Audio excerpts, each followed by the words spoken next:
మన మానవ చరిత్ర మనకు లిఖిత ఆధారాలు దొరిక ముందే మొదలైంది. లోకమంతా మంచుతో కప్పబడిన హిమయుగం ఆహించుకోండి. ఆ కాలంలోనే మన భారతదేశంలో మొట్టమొదటి మానవులు కనిపించారు. విల్లు వేటాడి పండ్లు కాయలు ఎరుకుంటూ జీవించేవారు. వేటాడే జంతువుల కోసం ఋతువులను బట్టి తిరుగుతూ ఉండేవారు. ప్రకృతిలో ఎదురయ్యే కష్టాలను తట్టుకుని బ్రతకడమే వాటి జీవిత లక్ష్యమయ్యేది.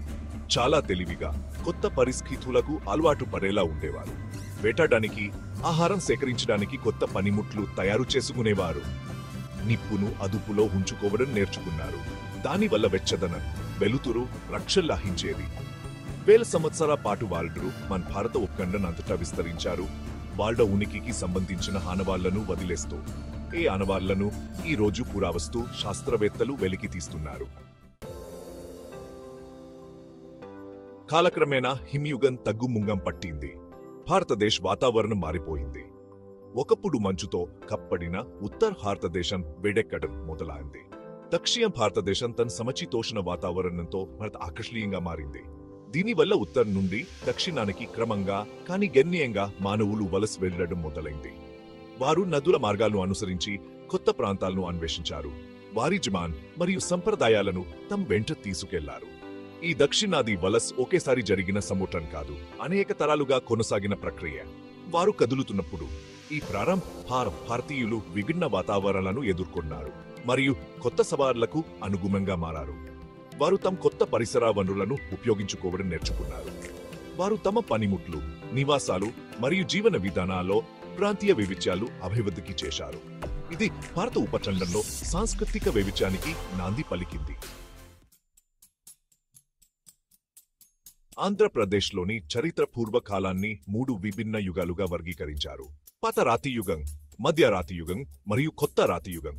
ప్రతి యుగం మానవ సాంకేతిక మరియు సాంస్కృతిక అభివృద్ధిలో ఒక వేరే దశను సూచిస్తుంది. పాత రాతియుగం పాలియోలిథిక్ కాలం అని కూడా పిలుస్తారు. ఇది సాధారణ రాతి పనిముట్ల వాడకం ద్వారా వర్గీకరించబడింది. మధ్య రాతియుగం లేదా మెసోలిథిక్ కాలంలో బ్లేడ్లు మరియు పాయింట్లు వంటి మరింత మెరుగైన రాతి పనిముట్లు అభివృద్ధి చెందాయి. ఈ పనిముట్లు తరచుగా చెక్క లేదా ఎముకతో చేసిన హ్యాండిల్స్ పై అమర్చబడి వెట్ మరియు ఇతర పనుల కోసం వాటి సామర్థ్యాన్ని పెంచుతాయి. కొత్త రాతియుగం లేదా నియోలిథిక్ కాలం మానవ చరిత్రలో ఒక ముఖ్యమైన మార్పును సూచిస్తుంది. ఈ సమయంలో మానవులు సంచార జీవనశైలి నుండి మరింత స్థిరపడిన వ్యవసాయ జీవన విధానానికి మారారు. వారు పంటలను పండించడం మరియు జంతువులను పెంపుడు జంతువులుగా మార్చడం ప్రారంభించారు. దీనివల్ల గ్రామాలు అభివృద్ధి చెందాయి మరియు ప్రారంభ నాగరికతలు ఉద్భవించాయి. 4వ భాగం బ్రూస్ ఫుట్ గతాన్ని ఆవిష్కరిస్తూ.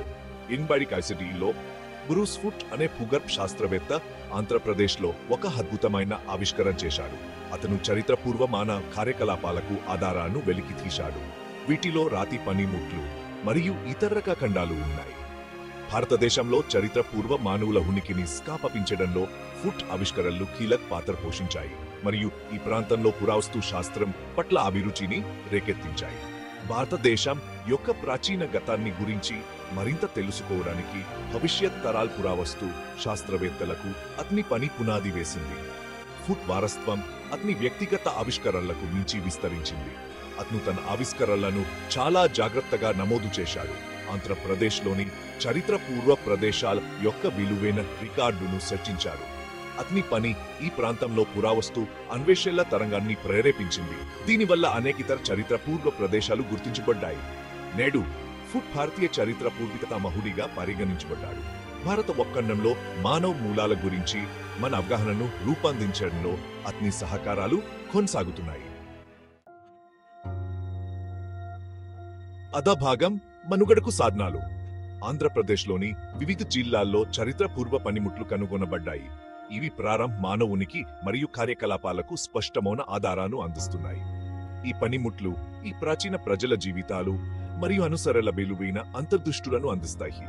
ఉదాహరణకు కర్నూలు జిల్లాలో పురావస్తు శాస్త్రవేత్తలు పాత రాతి యుగానికి చెందిన చేతిగొడ్డాట్లు, క్లివర్లు మరియు ఇతర పనిముట్లను వెలికి తీశారు.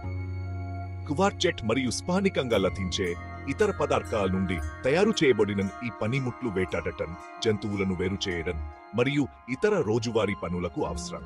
గుంటూరు జిల్లాలో పురావస్తు శాస్త్రవేత్తలు మైక్రోలిత్లను కనుగొన్నారు. ఇవి మధ్య రాతి యుగం యొక్క చిన్న రాతి పనిముట్లు. ఈ చిన్న బ్లేడ్లు మరియు పాయోంట్లు తరచుగా బాణాలు లేదా ఈటెళ్లపై అమర్చబడి వేట్ కోసం వాటి ప్రభావాన్ని పెంచుతాయి. మైక్రోలీత్ల ఆవిష్కరణ ఈ ప్రాంతంలోని ప్రారంభ మానవులు అధునాతన వేట్ పద్ధతులను అభివృద్ధి చేశారని సూచిస్తుంది. ప్రకృతి దృశ్యం అంతా చెల్లాచెదురుగా ఉన్న ఈ పనిముట్లు ఆంధ్రప్రదేశ్లోని తొలి నివాసుల చాతుర్యానికి మరియు స్మృతిస్పాపకతకు నిష్ట సాక్షులుగా పనిచేస్తాయి. ఆరో భాగం ఆంధ్ర వారసత్వం. ఆంధ్ర అనే పదమే గొప్ప మరియు ప్రాచీన గతాన్ని తెలియజేస్తుంది. ఇది సంస్కృత పదం అంతరుల నుండి ఉద్భవించిందని నమ్ముతారు. ఇది మొదటరే బ్రాహ్మణన వంటి ప్రాచీన భారతీయ గ్రంథాలలో ప్రస్తావించబడింది.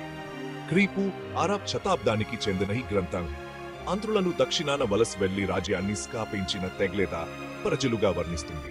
శతాబ్దాలుగా వర్ధిల్లిన ఒక ప్రత్యేక ఆంధ్ర గుర్తింపుకు ఇది ప్రారంభాన్ని సూచిస్తుంది. ఆంధ్రులు శక్తివంతమైన రాజ్యాలు మరియు సామ్రాజ్యాలను నిర్మించడానికి ముందుకు వెళ్లారు. వారు కళ్ళు, వాస్తుశిల్పం, సాహిత్యం మరియు ఇతర రంగాలకు గణనీయమైన సహకారం అందించారు. క్రీపు 2వ శతాబ్దం నుండి క్రీచ 3వ శతాబ్దం వరకు ఆంధ్రప్రదేశ్ మరియు అంతకు మించి విస్తారమైన ప్రాంతాలను పాలించిన శాతవాహన్ రాజవంశం ఆంధ్ర చరిత్రలో స్వర్ణయుగంగా పరిగణించబడుతుంది. శాతవాహనులు కళ్లకు పోషకులు మరియు వారి సామ్రాజ్యం ఆంధ్ర బౌద్ధ మతాన్ని వ్యాప్తి చేయడంలో కీలక పాత్ర పోషించారు.